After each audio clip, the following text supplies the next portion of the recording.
on the day of Arafah. Are you looking for a job? That is the day. Are you having health issues? That is the day.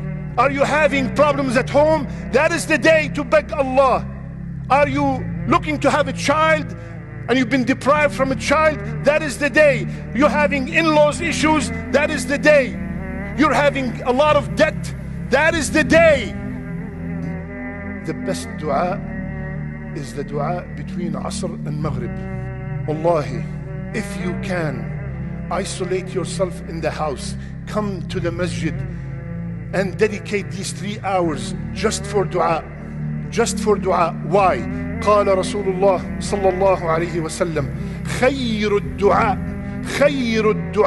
دعاء يوم عرفة.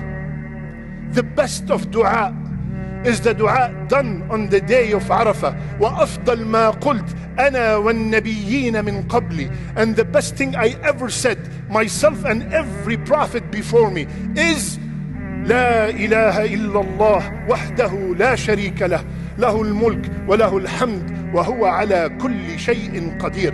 That is the best dua you could ever make on the day of Arafah. Does that mean I don't say any other dua? No.